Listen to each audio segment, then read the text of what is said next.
That's why. You just you want listen. I will Yeah. answer her question. Do you want to be in it, Papa? Just Mama. Are you sure? If you want me to be with her too, If you want to, Okay. you could sit with her. Okay. It's her project that parang Oh. in her course.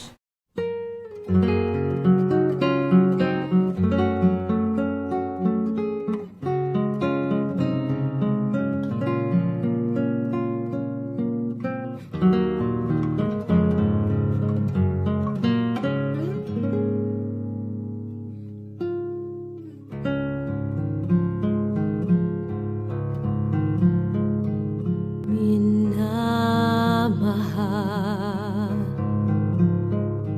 sinasamba ang katulad mo, isang awit ng pagsinta.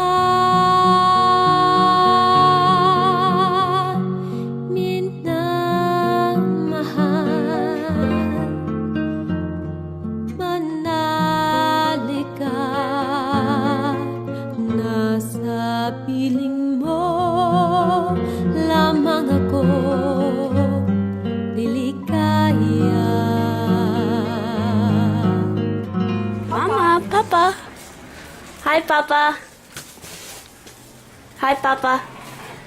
Hello. Is someone home? Hi, Papa.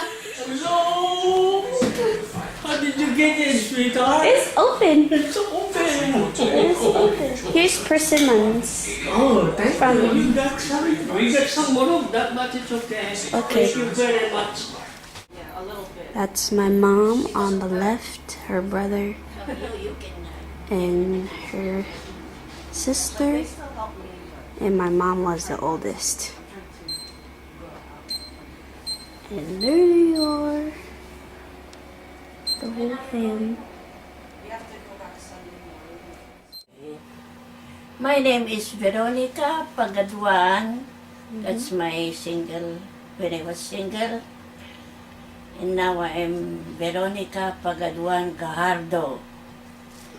I was born in a place where it's a remote place. It's at least 12 hours walk where we can have transportation. Where was it? In the Philippines, right? I was born in Marikit, Pantabangan, Nueva Ecija, Philippines. Okay. And then, tell me about your parents and your family background. Okay. My mom's name is Damiana Gonzalez, and she died when I was 5 years old. My father is Vicente Pagaduan, and we are 6 siblings, 4 boys and 2 girls. Were you the oldest? No. I am second to the last or to the baby. Second to the baby? Mhm. And so, where do you know where like your mom and dad were originally from in the Philippines? My mom is from that place where I was born, and my father was an immigrant coming from Asingan, Pangasinan, and they met together, and then they were married. Oh, my mom is a housekeeper, and my father is just a farmer. Mm. And then how did you contribute to the family income? Or did you help out with the family? Well, what I know, my mom and dad are homesteaders, you know.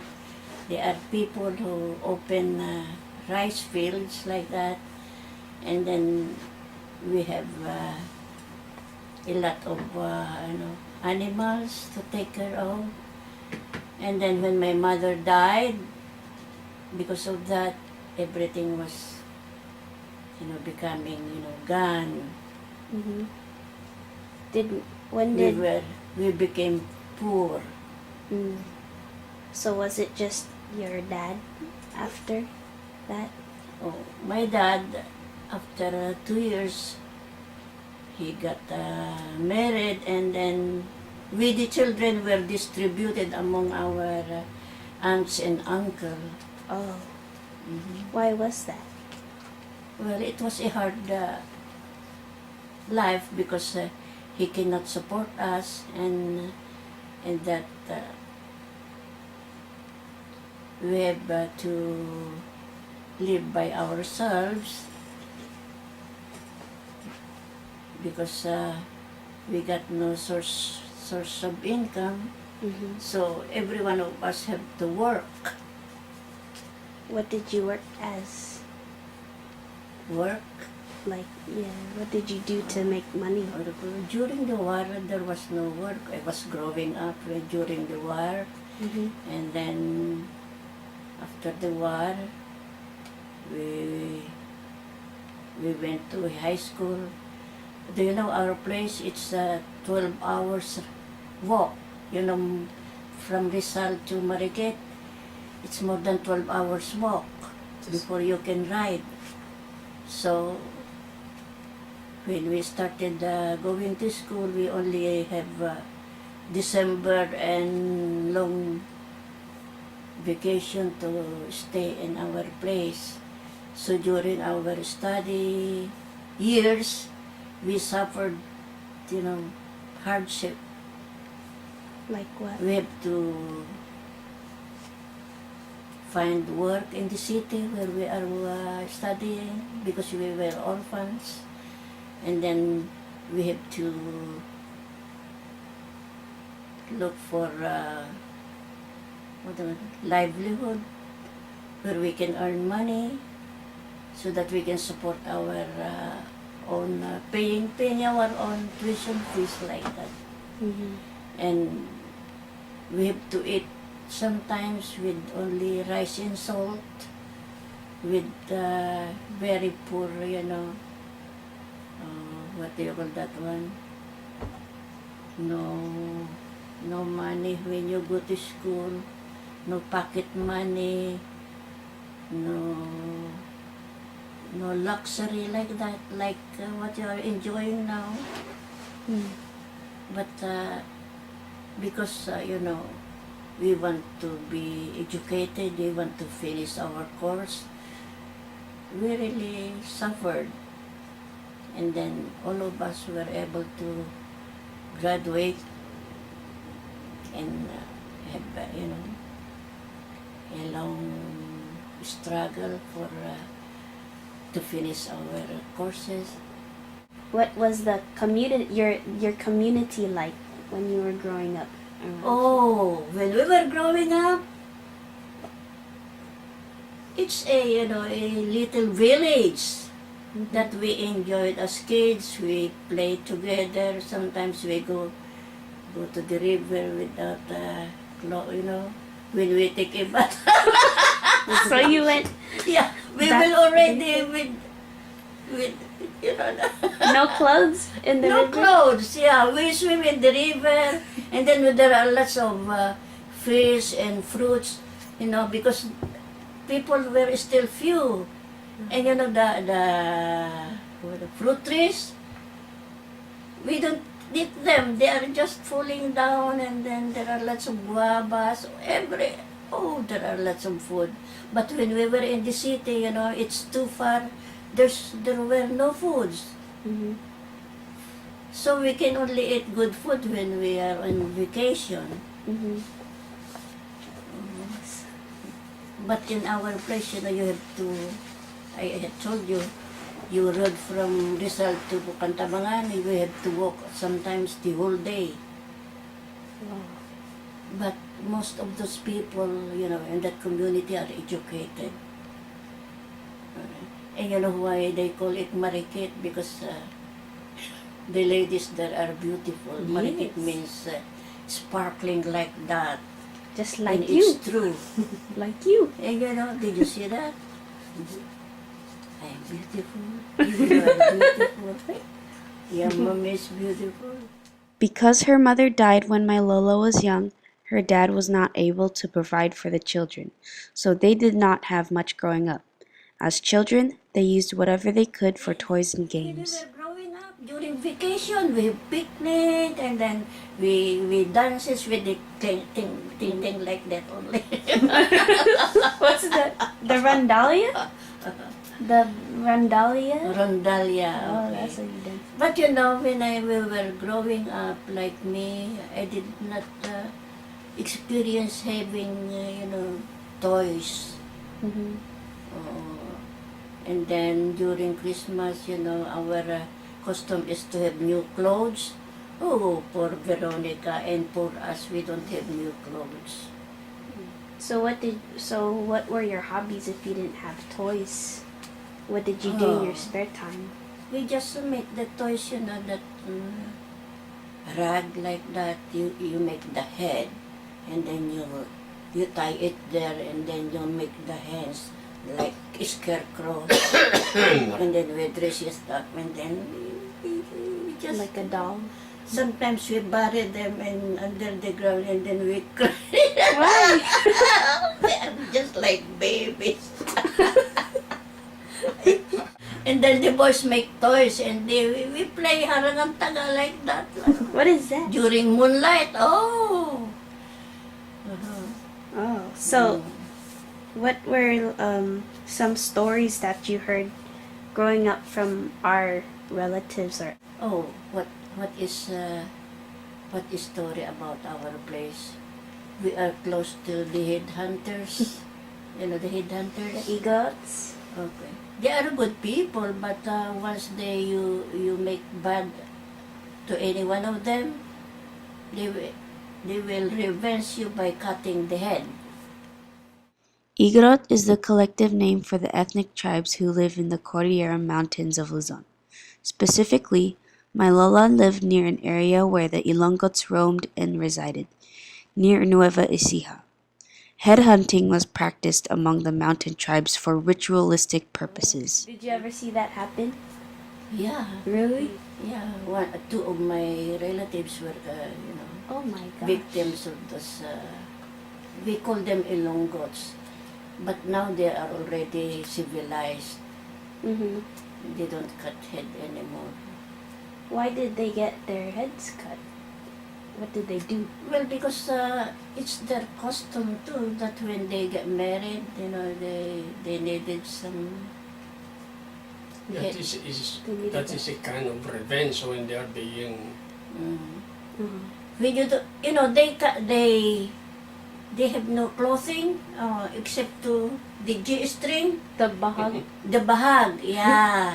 And then they will sell they will come in down. They live in the forest. When they come down, they have dried meat and fish. And then one of my brother-in-law put, that sili dali, pungent in their bag. Oh, and you know what happened? The following day, they killed two of my barrio mate. Oh. They cut the head of my barrio mate. Oh my. My Lola Veronica graduated with a degree in elementary education and was working as a teacher. She also had 30 units in Masters of Art. She also studied dressmaking, tailoring, and cosmetology. When I graduated, I passed the teacher's exam, Mm-hmm. the competitive. I was maybe around number 4. But the problem, there are so many applicants and you have to bribe. And because I have no money, even I passed the test, yeah, I cannot teach. So my brother, who was also a friend of the mayor, asked him to help me, and I was able to teach. And then I happened to, there was no position in our town, and I was assigned in the town of your grandfather, or of your papa. Mm-hmm. And then I was given 6 months assignment. There was that time when we met. Oh. I was given a welcome dance, Mm-hmm. and then they were invited. The first time we met. And so it starts. So that's where we met, in their town of Rizal. You know Rizal? Yeah, we went to Oo. Rizal. That's where we met. This is my handsome Lolo, Len Gajardo. He had many girls chasing after him, but him and my Lola were, and still are, such lovebirds. I never get tired of hearing their love story. And then for August, September, October, November, December, I received a letter from him telling me, I love you. And then, when I was studying, I didn't have any boyfriend. Yeah. I really want to finish my schooling. So my heart was pumping like that. I was in love.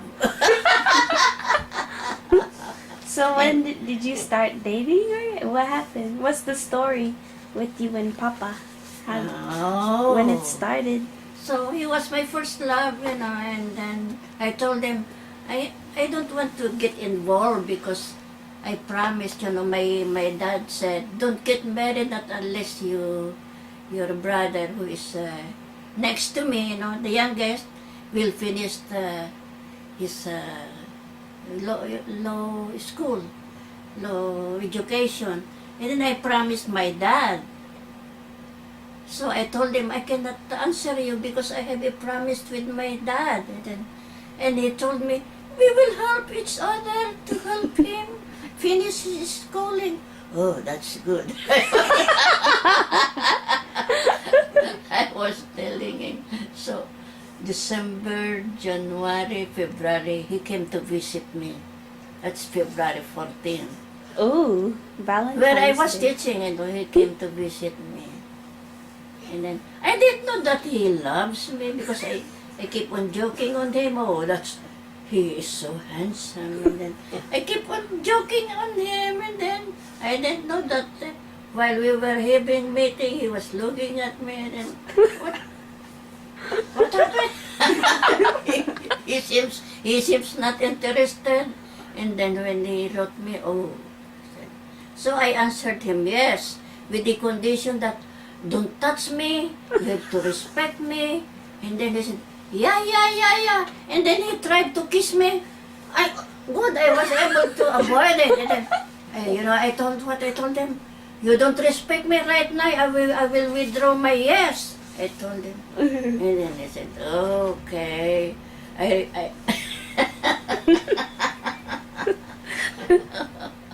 Okay, I will not.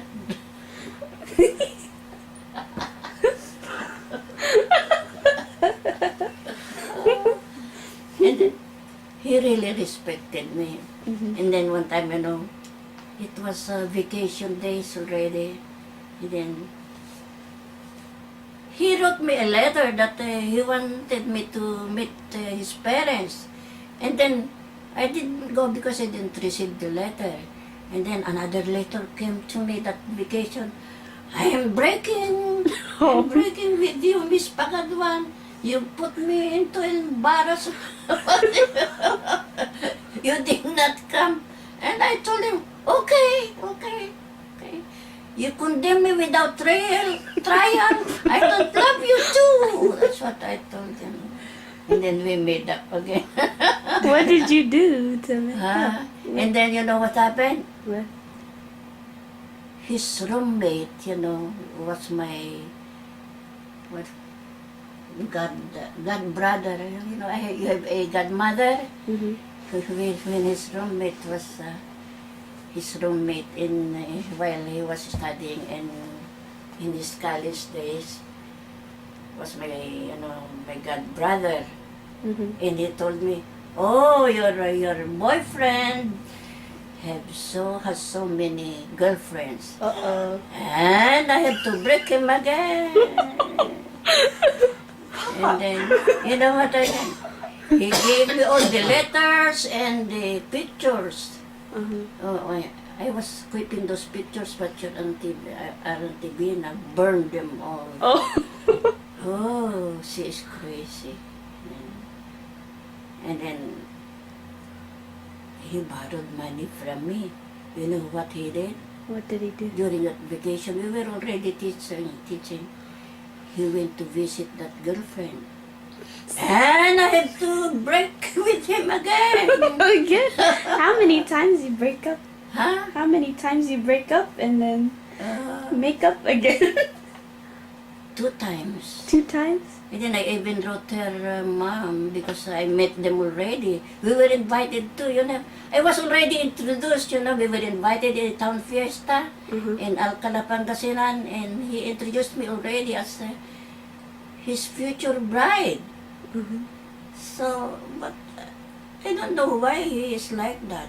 He borrowed money, he went to visit the other girlfriend, and then I was crying, and then I really, this the final, I told them, I don't like you anymore. Then, oh, we will then get married. Yeah! Wait, what? Just like that? But because of my promise to my dad, we had secret marriage.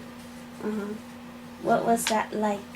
July 24, that's our secret marriage, July 24, 1959. And we made it official. After 1 year, then we were married officially. But the problem, our pictures, oh, it was a grand wedding. Even our place was a remote place. The priests were able to go there and have mass because of our wedding. And our sponsors are, our supervisors in the mayor where I was assigned as a teacher to in Karanglan. So we got married, and then we have 3 kids. So your dad didn't know about your secret marriage? Until For a now, they while? don't know. Oh. Wow. Because I told your the parents, his parents, if you will not come and have a formal wedding with him, they will not see me anymore. So they came. It was a grand preparation only. I asked my Lola what was the most difficult part and the most satisfying part of their marriage. I'm lucky, that I married your papa. He's very loving, very supporting, and I feel secure being married to him. He brought me here in U.S. We are lucky to financially God, granted our wish. Because of our love for our 3 children, we sacrificed to be separated. For 6 years, we were separated because he told me, let's sacrifice for the sake of our 3 kids. There were 20 teachers who applied for teaching position here. Where in America? In U.S., Yeah. 20 of them. Only your papa was admitted. That was, a reward for us because in the Philippines, we were already serving God. When my Lola was working as a teacher in Louisiana, he was separated from my Lola and his children for 6 years. In 1975, he brought my mom and uncle to America. Then in 1978, he brought my Lola and my aunt. Being separated from each other was a sacrifice they had to make for their family. It's hard for me to be alone, but your grandpa, ay, his father and his father was there to help me. And then we were granted naturalization to become US citizens. It was a hard life for us because we are raising 3 kids. Oh, imagine that. Then helping to one brother and one sister going to school. And then we have to, what else? We have to, we were building our house. We have a beautiful house before, JSIS. Only it was ruined by iPhone. termites.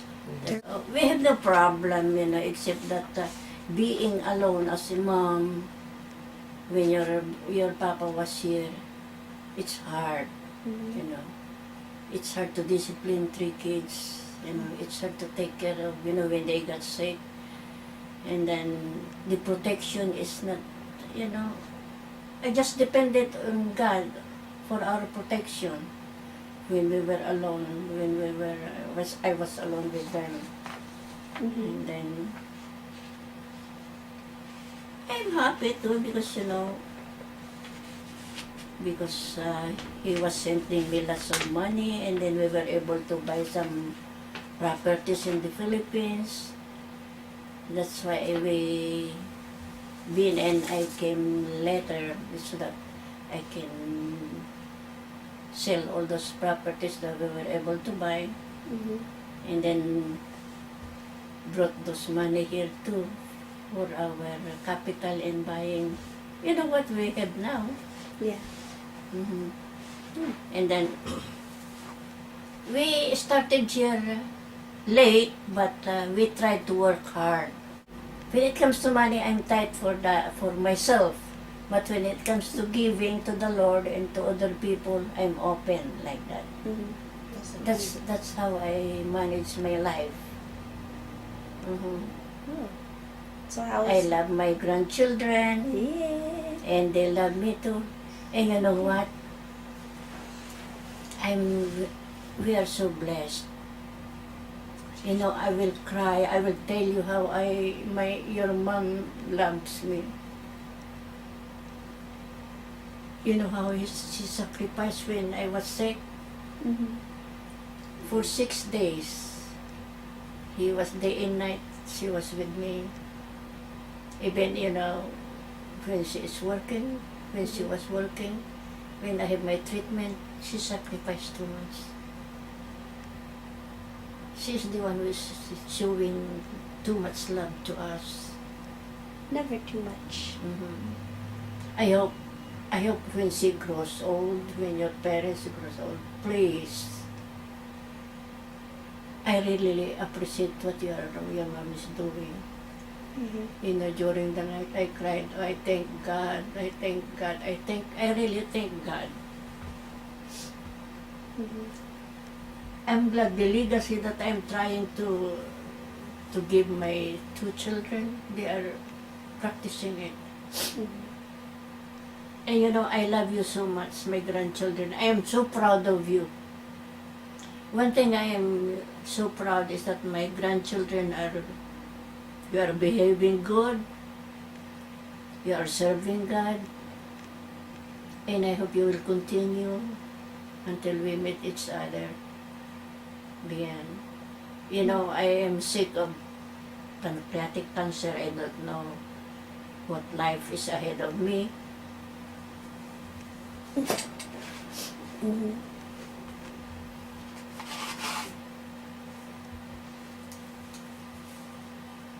But I am happy. I know I am blessed. I am really blessed to have, brought up my kids like that.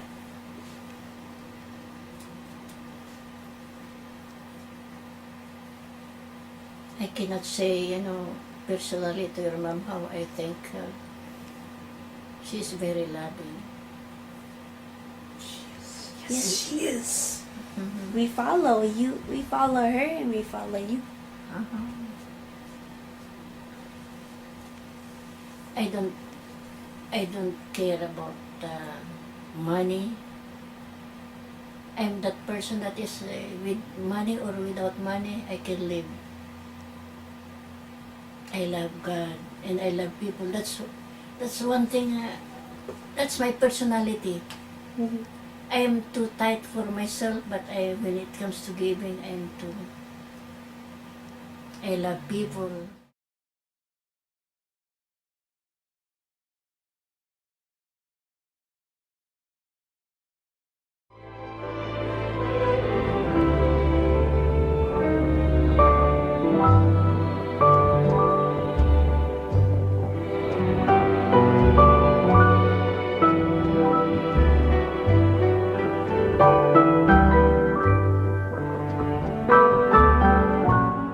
After hearing my Lola's story, I believe that I am a reflection of my Lola. We are well-raised women because of my Lola and what she values. The sacrificial and unconditional love that is passed on from my Lola to her children and their children is a legacy that we shall practice.